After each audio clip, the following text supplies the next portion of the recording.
Hello, everyone.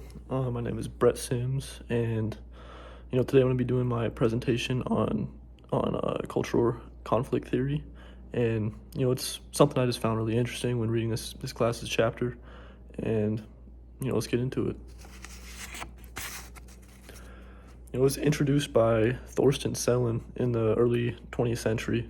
It essentially just means that crime happens when there's a clash between different cultural values or just different cultures in general, and I find that very interesting. It's a reasonable thing to take into account when defining punishment. Um, Society isn't unified. There's many different cultures, subcultures, communities. All a part of one big community in a sense, and everywhere you look, you can the middle school lunch tables, state to state, country to country. It's all different cultures, and it's very easy to overlook. But they have differing values. You go country to country, there's different laws. State to state, there's even different laws. Different do's and don'ts, different beliefs. It's a very, very fascinating topic in my mind. One group's norms can very easily conflict with another group's norms or even their laws. But it doesn't always mean there's ill intent behind it, and not all of these crimes committed are in a sense trying to hurt someone. But there's a few different types of cultural conflict. There's primary, and this could be two completely different groups. For example, an immigrant coming to a new country. It's essentially just a bigger picture. It could be state to state. Laws change. But I think the easiest way to describe it is just an immigrant coming to a new country. They may speak a different language, used to different laws.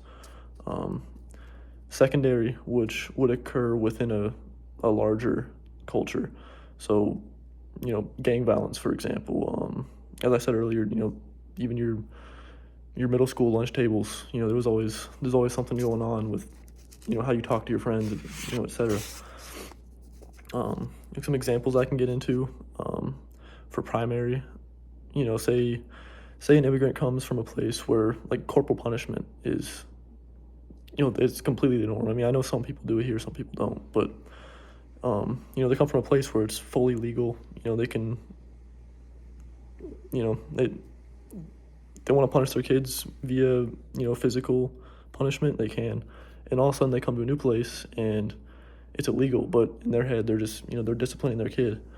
Or even marijuana, for example. Like here it's medicinal. You go up to Illinois, it's recreational. Other states are completely illegal, and some people genuinely rely on that for, in a sense, medicine.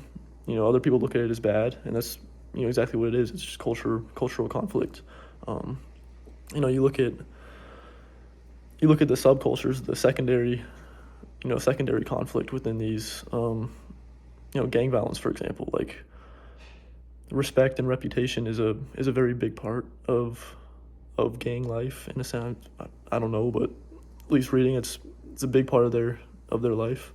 And if you get disrespected by somebody, they're damaging your reputation. You gotta retaliate. Retaliation is okay in that community, but you go and retaliate and you're breaking the law. Sure, it could be however you retaliate. It could be really bad. It could just be a simple fist fight in a sense, but to them it's okay, and they understand that. Like they're not looking for a third party, the government, to come in and punish them, when in their head they can handle it on their own terms.